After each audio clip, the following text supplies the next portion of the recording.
Hi. Thanks for doing this. Anytime. Okay, you are the first in our new series, Behind the Decks, Cool. DJ Spotlight. Okay, let's start with some quick fire either or questions. Alright, let's go. Coffee or tea? Coffee. Summer or winter? Winter. Cats or dogs? I love dogs. Morning bird or night owl? Night owl. I'm a night owl. Okay, last question. Thai food or Chinese food? Thai food would be the best. Spiciness. And you're gonna say that. Okay, let's head on to Simply Tala. Wow, let's go.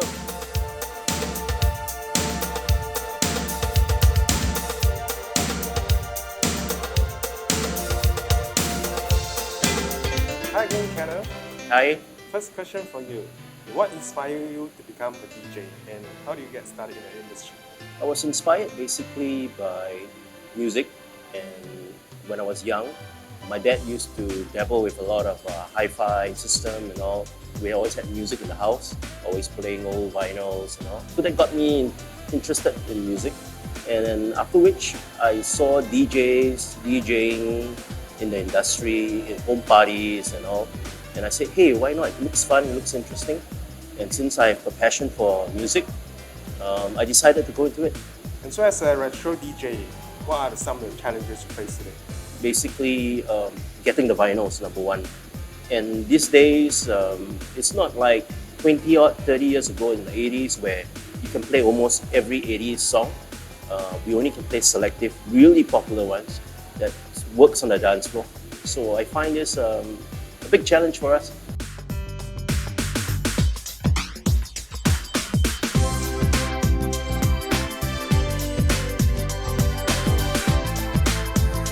Even the younger generation now are going retro. What do you think is the appeal of retro? I think it has a lot to do with the younger generation being inquisitive. We can see that the young generation are starting to collect cassette decks, cassette players, vinyl records, and things from the past. So they find that everything digital these days have no feel. The feel factor is important to them these days. So that's why retro music has also come back, because they want to know what it was like in the 80s as well. So that's why they start listening to 80s music. And 80s music basically is really happy music. You sing along, you know, it makes you feel good. So what do you hope audience take away from your retro DJ sets and performances? I think at the end of the day, they have a good time. They enjoy themselves. They get to sing along, they get to move along, and they feel good. And I think the takeaway would be great music and great entertainment. Okay, so what's the craziest request you have ever received for DJing? I think one of the craziest requests is that when you're playing your dance set and it's really going and people are partying and dancing, and here you get one guy coming up asking you for like Careless Whisper, you know, a slow song that you like, oh, you know. So that's one of the craziest songs that they requested for while we're having a great party. Outside of DJing, what are some other hobbies that you have? I think it's very obvious. One of the hobbies would be to collect vinyls, and rare ones especially. And the other hobby that I have, I'll show it to you. And these are my hobbies, collecting classic cars.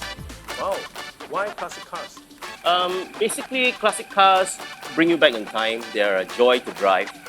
Back to basics where you use stick shifts, engine using carburetor, you get to smell petrol while you're driving. So let me show you more. This is a Volkswagen Safari. German, we call it 𝐒𝐈𝐌𝐿. It was used during the World War II where the Nazis officers get to be in them and be driven around. And this is a Volkswagen Kombi. It is like a Kombi bus. Let me show you inside.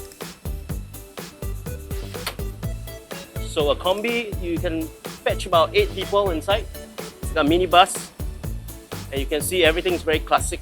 Collecting all this means a lot to me, especially classic things. It brings back good old memories, especially my childhood days. Let me now show you my music studio.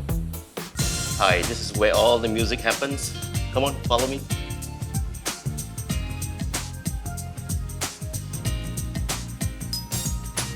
And welcome to my music studio.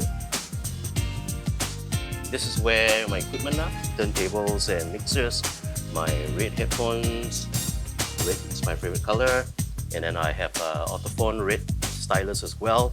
I'm also collecting a pair of Mark 7 limited edition red color turntables which I've not opened. keeping it as a collection. These are my 12-inch vinyls. These are my 7-inch vinyls. And my LPs, all are quite rare collection. So these are all very important to me. In the meantime, let me get you some drinks. And here's your drink. I know DJing is not your full-time job. What is your main job? I'm basically a general manager in the food and beverage industry for a education company. How do you actually manage and juggle your time between your work and your passion for music? Basically, my full-time job takes me on Monday to Fridays for the weekdays. For music, it is basically just performing once or twice a week. I think juggling it so far has been easy, and music has been more like a passion. It helps in terms of like relaxation, in terms of like getting things out from my mind, from my day job. And I think it's been wonderful so far. And one last question. So if someone wants to be a DJ, any word of advice and where can they learn? I think if you really want to be a DJ, first thing, you need a bit of passion. And if you think that you have it, either you self-explore and learn, or you can learn from a DJ school like Reactivate DJ Academy. That would be a good way to go. Thank you for your time. That's all we have for now. Thank you. Cheers.